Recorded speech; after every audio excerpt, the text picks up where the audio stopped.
I don't know what to make of things. Man, I don't know, bro. It's like, all right. So I've been doing this podcast, Ouch My 30s, which has basically been like a pity party for my just fuck ups. And, I think a lot of the problem, like in my 20s, I was had all this hubris. I was this piss and vinegar, arrogant, insecure, confident, but broken and deeply wounded individual.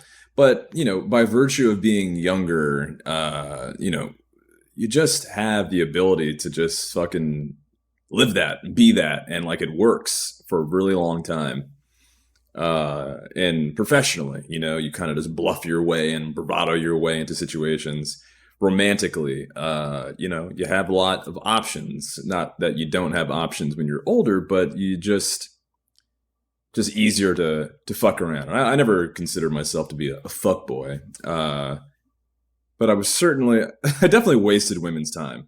Not actively. I just was like, I don't know. I was just like, I don't know. And I still don't know. But now, when you're a little bit older, women know, and they're like, well, you have fun figuring your shit out. I'm gonna go marry Brandon, who has a 401k, and is boring and does nothing for me in bed. Uh, so all that said, I don't know.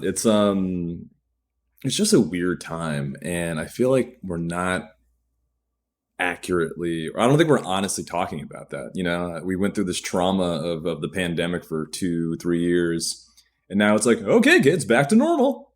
It's like when I was a kid, my mom's drunk ex-boyfriend showed up to the apartment while my stepdad was there, and they got into this like huge epic fight. My stepfather drew his service weapon. He was a corrections officer, and like aimed it directly at my mom's drunk ex-boyfriend's head. And I remember looking up at him. I'm 11 years old. I'm like wrapped in my Teenage Mutant Ninja Turtle blankets, and I look up at my stepfather holding a gun, and I remember thinking to myself, he's wearing a fanny pack. It's true. He had on a fanny pack and purple jeans. Then he blew his head off. No, he didn't. But then I had to go to school that next morning, and it was just like, okay. So maybe this is more a reflection of my own traumas and issues, but that's kind of how it feels now culturally. Like, we got no debriefing. We haven't had time to process what the fuck just happened.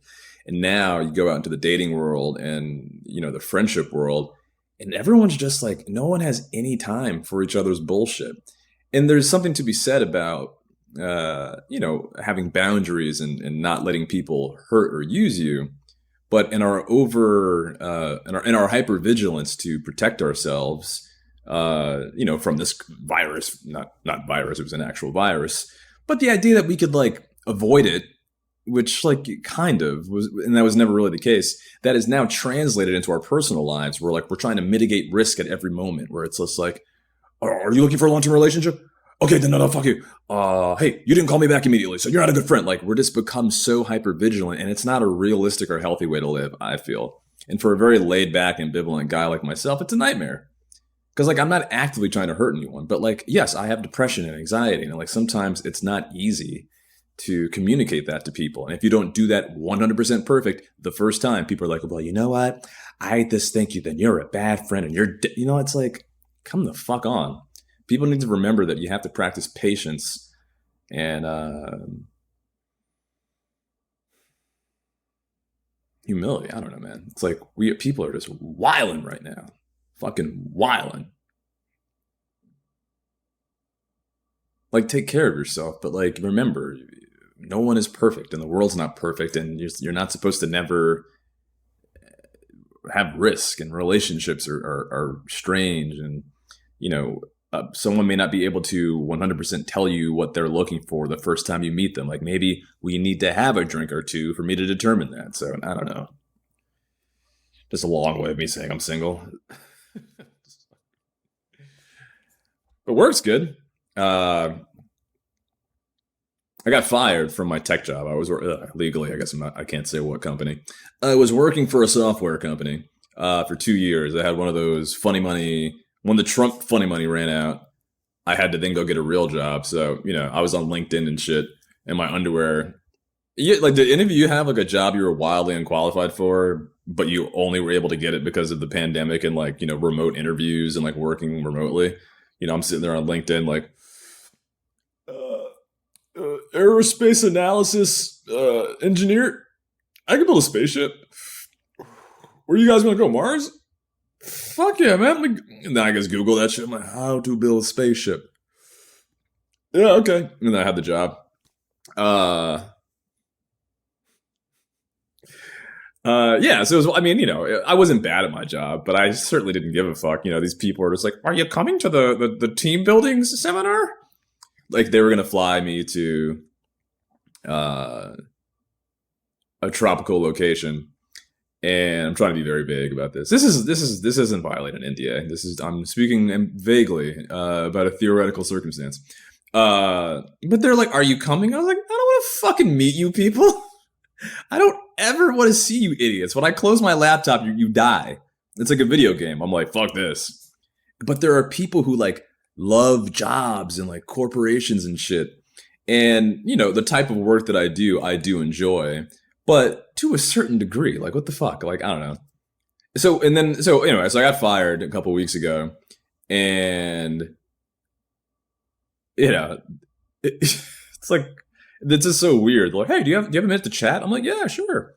And then like, I remember reading about this. Like, if your manager has a meeting and then someone hops in real quick and it's HR, I'm like, fuck. It was like goddamn Goodfellas, where they got Joe Pesci. He walks into the room. Oh no! Blow your head out, blow your brains out. But I was like, okay. But it's also weird where I'm like, they're like, okay, well, we're gonna have to let you go. I'm like, but I need money. They're like, you can't have any more. I'm like, but what will I do? They're like, you got to go find more money. I'm like, from who? Oh, it's so wild. It's such a weird concept. But then I found out you get severance, which I did not know was a thing. And they gave me some good severance. And I was like, I'll take your firing. So anyway, I don't know, man. So, I mean, I know it's a weird time. I know a lot of people are getting laid off and shit. So I hope you're okay. Hope you're thriving and surviving. I got a new job. It's great. Yeah, I make a lot of money. But I'm sure it'll all come crashing down like everything else in my life. So anyway, yeah, I don't know, man. It's like life's strange. It's good. It's like, I don't know. I have moments of like remembering. I just look back and like I just remember being a different person. Like psychologically, like the brain chemistry. Like I am not that same person. And there are a lot of things that are good that have changed, but there are a lot of things where I'm like, what is different about me now? Did Lyme disease melt my brain? Did COVID destroy me? Like, is it just mental health stuff? Or is the world just different? Like I'm in LA and like I'm walking around places and I'm like, this place just don't seem as vibrant as it used to. Like I'm walking around my old haunts, the old place I used to go, and like there's just not the same vitality in the world around me. And like, do you feel that where you live? Are people just? It feels like people just feel shell shocked. But again, no one's fucking talking about it. I feel like it's just like, nope, just go watch New Girl, and and that's it. And go to work. Everything's fine. Nothing's fucked here. I don't know. And I'm trying to keep doing stand up, and it's great. And like, maybe sometimes it's hard. The set I did yesterday sucked dick. I ate a bag of dicks, and it was not fun.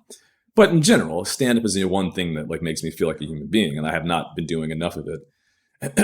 But something in me is just like, go run to a mountain town and like just be left the fuck alone. Like, just I don't know why my inner psyche's yelling at me like this. Hey, motherfucker. Actually I do know why. Because I have a loud inner monologue. I don't know.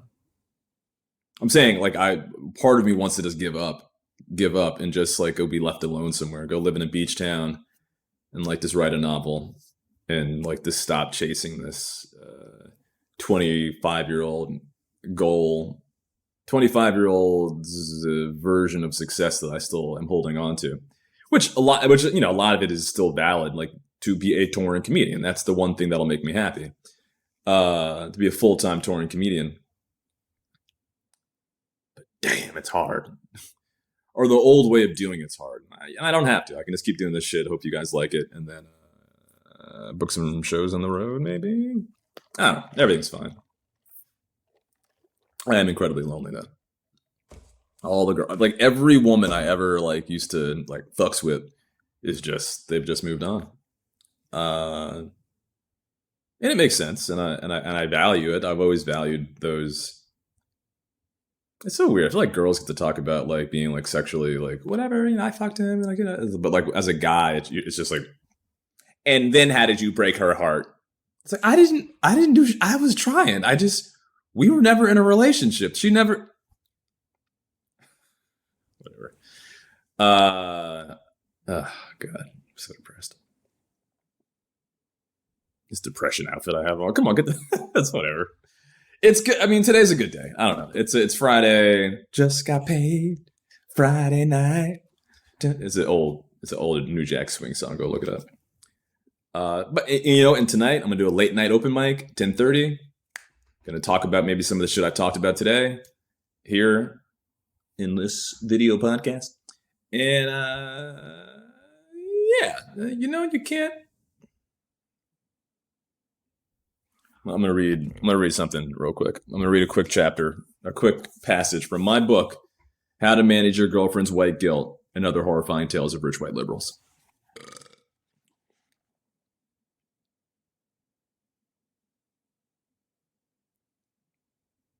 This is from the Arachnid Toilet Humper of Philadelphia.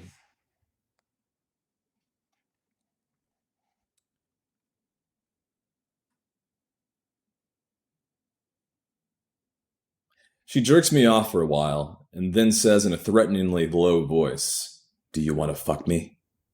Do you want to fuck this pussy?" I nod faintly and she turns around to position herself in front of me. "Do you have a condom?" I ask. "I don't believe in condoms," she says defiantly, wagging her behind in front of my erect cock. Well, I do," I tell her as I lay down. "Good night." Her chihuahua barks and she lays down as well, talking to herself about nothing in particular. Eventually, she quiets, and we both drift off to sleep. For about 12 minutes. "Get out!" her voice barks through the darkness. I hear her perfectly fine, but instead of responding, I produce a loud fake snore. I have no intention of getting out of a warm bed at 4:30 in the morning, getting dressed, and walking 10 blocks to sleep in the back seat of my car in downtown Philadelphia. "I don't want to be next to you! Get out!" she shrieks, hitting me. My eyes open as I realize I stand a very good chance of becoming a headline on Jezebel. So, I comply. I sigh and roll out of bed without really responding to her screams. I robotically march towards my bundle of clothes on her coffee table and, attempting to scrounge together some pride, walk out of her sight into the foyer of her apartment.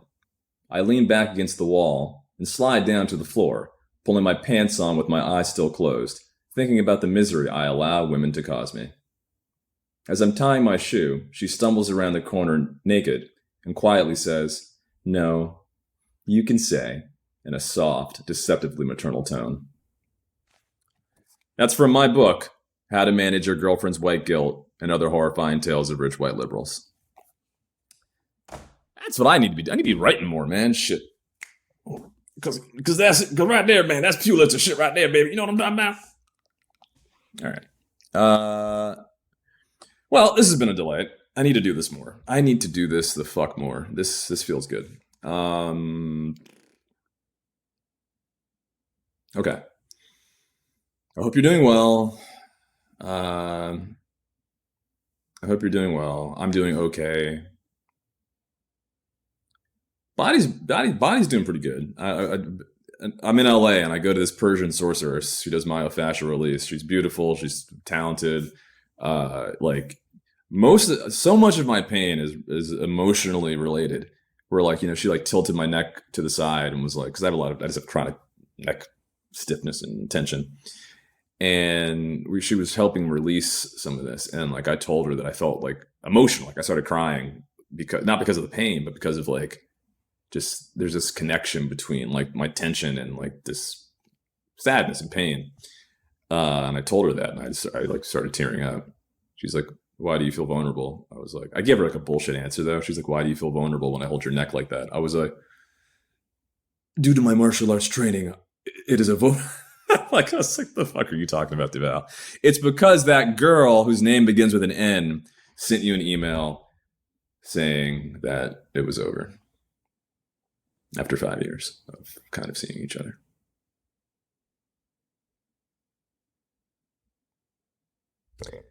Well, hey, that's your 30s, right?